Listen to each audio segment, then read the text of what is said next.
Assalamualaikum warahmatullahi wabarakatuh. Perkenalkan, nama saya Karisa Anini Putri dengan NIM B100230361 dari kelas F Prodi Manajemen. Mata kuliah dasar-dasar manajemen keuangan.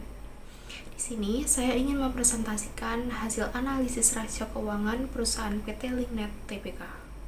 PT Linknet Tbk merupakan perusahaan yang bergerak pada bidang penyelenggaraan aktivitas telekomunikasi, kabel, multimedia, internet, serta jasa konsultasi manajemen bisnis. Perusahaan ini didirikan pada tanggal 14 Maret 1996 dengan nama PT Seruling Indah Permai yang kemudian berubah nama menjadi PT Linknet pada tahun 2000. Yang awalnya bergerak pada bidang perdagangan barang dan jasa, kemudian PT Linknet beralih ke sektor teknologi informasi dan jasa penyelenggaraan internet. Keunggulan kompetitif PT Linknet yang membedakan mereka dengan pesaing di industri telekomunikasi yang pertama, terdapat jaringan yang luas dan berkualitas. Kedua, produk dan layanan diversifikasi. Ketiga, kualitas layanan pelanggan yang unggul. Keempat, kemitraan strategis. Kelima, pengalaman dan keahlian. Keenam, fokus pada inovasi. Pada intinya, PT Linknet Tbk berhasil membangun reputasi yang kuat berkat fokus mereka terhadap kualitas jaringan, layanan pelanggan yang unggul, dan serta inovasi yang terus-menerus. Analisis rasio keuangan. Yang pertama DARWA, Return on Asset, rumusnya laba bersih dibagi total aktiva. Pada tahun 2022, Return on Asset PT Linknet Tbk menghasilkan 2,07%, sedangkan tahun 2021 terdapat 9,08% yang menunjukkan penurunan profitabilitas. Yang kedua DARWE, Return on Equity, rumusnya laba bersih dibagi modal sendiri.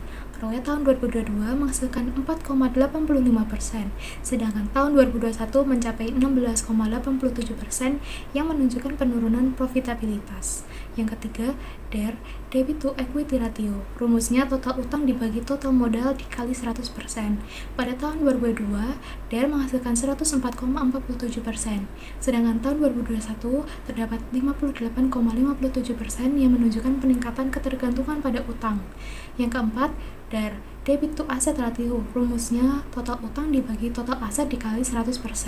Pada tahun 2021 ke tahun 2022, DAR menghasilkan penaikan dari 46,14% menjadi 57,31%.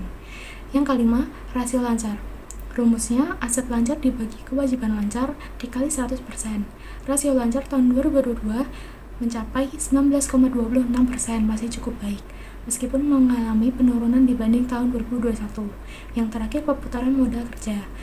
Rumusnya penjualan dibagi aktiva lancar diperoleh hasil sebesar 4,883 kali tahun 2022 dan 5,19 kali tahun 2021, yang berarti setiap 1000 aset lancar turut berkontribusi tahun 2022 sejumlah 4.883 dan tahun 2021 sejumlah 5.187.